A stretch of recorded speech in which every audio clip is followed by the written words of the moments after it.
McConnell-Barker here. We're going to be back uploading a lot more. We're hoping to do every single week. And for the topic for today is going to be how to properly squat. I'm very excited about this one. For me, it's one of my favorite exercises. And at the end of the day, everyone is going to be squatting at some point in their lives, whether that's, training in the gym or when you get older, just getting up and down on chairs. So it's a very important skill to learn, and I'm going to go through that here today. So as we go through the video, I'm going to give us some tips and cues on how to get the most out of our squat. We're going to start from the ground up. Okay, so the first thing that we're going to do is going to be our foot placement. And so our foot placement, everyone's going to be a little different. Some people can squat with their toes pointing forwards. A couple people, they point their toes out a little bit farther. And then some people point their toes out quite a bit far out. And there's not a right or a wrong. Just whatever feels most comfortable for you is the one that you should be doing. And how we test that is we're actually just going to jump up in the air and not think about our landing. And where we land, that's where our feet naturally like to gravitate to, and that's our strongest position. So we're going to be here, we're going to jump. And then for me, my toes point out a good amount. So now I kind of have an estimate of where I should be. This isn't going to be a set point for you in your squat. If you need to play around a little bit more and tweak it up, totally okay. It's just to give you an idea of where to point your feet when you're squatting. So the second cue, starting from the ground, so we had our feet. Now we're going to our knees. Probably were wondering why the heck I have a paper towel in my hand, and I don't blame you. I use this as a cue and seem to have worked with a lot of people to kind of visualize it. This is kind of a fun one. So we're going to grab our paper towel. We're going to be here.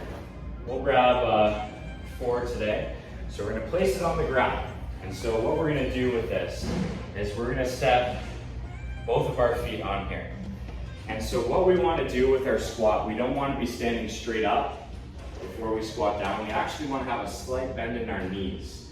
And so once we're here, before we even go down in our squat, we want to externally rotate our knees outwards. And so what we're going to do here is we're going to pull it apart, and you're going to picture yourself breaking this paper towel apart. But what happens usually when people do this is when they push their knees out, their feet come up off the ground. Now we have no tension on that paper towel to break it apart. So what we want to do is when we push our knees out, we want to keep our feet flat. If we have any of our feet off of the ground, whether that's our heels or our toes, we're going to have a power leak, because the more surface area we have on the ground, the more force we're going to be able to push. Therefore, we want to have all of our feet on the ground when we're squatting. So again, just picturing yourself breaking apart the paper towel into 2 by pushing your knees out, keeping your feet flat. Okay, so number 3 is we're actually going to make our way over to the squat rack, and it's going to be where we place our hands on the bar. So I've seen a lot of interesting things when people are squatting. What you want to do is if, the squat rack's here, you want to be going in this way, you're not turning away and unwrapping it like this. Okay, make sure you have it a height where you can get underneath of it and then stand up. What we're going to do here is you want your hands to be evenly placed on each side. So you want one way over here and one over here. So use those lines as a guideline. Okay, for me, I usually put my pinky on each of them. And then when we get underneath the bar, we're going to stand up with our legs. We're not going to stand up, okay, like using our back like this. Okay, we don't want to do that. We're going to stand up, and then we're going to take 1 step back. Once we're here, steps 1 and steps 2 are already happening. So we're going to find our feet positioning, and then we're going to have our knees pushed out. And the third thing here is going to be pulling that barbell into our back. So we want to keep our back tight. So what you're going to do is drive those elbows down into the ground. Okay, so you're here, this is nice and loose. Now I'm tight to drive my elbows. And you can think about breaking the bar over your back by pulling it down. And that's just going to help you as you go down to not be swaying side to side with a loose upper body. So we want to be nice and tight as we're squatting down. Now that we know we have our back tight, the next step is going to be our breath. Okay, so how are we going to breathe as we're going into our squat?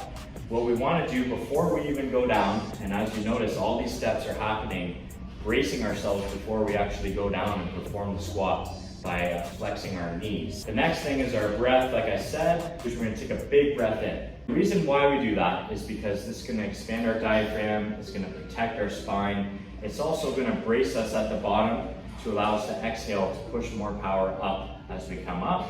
The visual I'm going to use here, picture you not breathing in before a squat and our core being the base of our foundation as we're squatting. And now we're going to put a barbell on our back and we're going to start stacking weight on top of us. So if this is our base without breathing in, our diaphragm's nice and small like this, and now we're going to start building weight on top of this.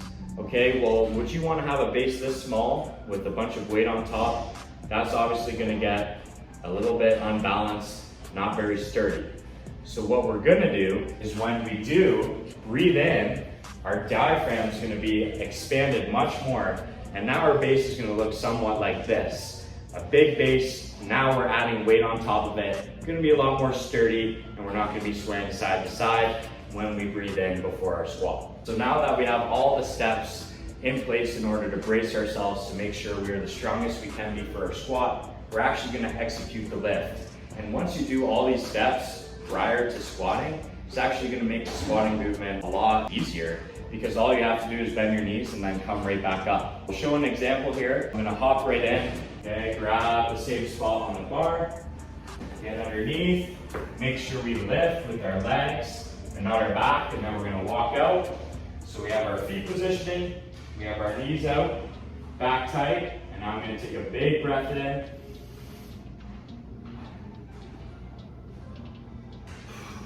So we want to make sure we exhale as we come up, holding our breath as we go down.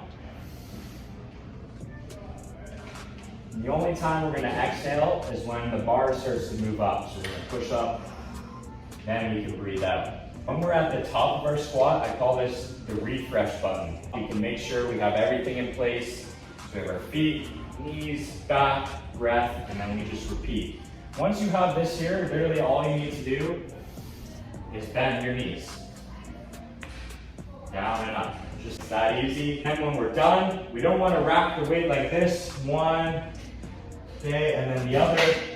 Okay, once we get really heavy weight, we don't want to be doing one like this, and then obviously falling over to the side. So what we want to do is, I call it the Wwe Slam. So we're going to be here, we're going to slam it to the back, make sure both sides are against the squat rack, and then you're just going to drop it down, and then you can let go just like that. Another thing to focus on here is our tempo. So what I mean by that is, how fast are we going down on the movement and how fast are we going up? And I find, obviously depending on what your goal is when we're lifting, but for general terms, it's always better to control the weight on the way down. So I like the tempo of doing a 1, 2, 3 to a 1 tempo like that. So really take your time, let your body process the movement that's happening, and then you can explode back up.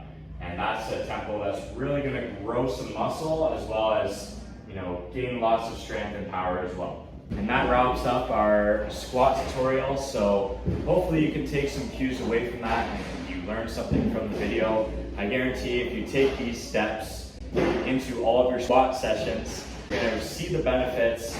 Really make sure you take some time, leave the ego at the door, and focus on your form. Again, you're just going to see the benefits, and everything else, like the weight, how you feel in the squat, it's just going to feel a lot better. Thank you so much for watching, and I hope to see you guys in the next one.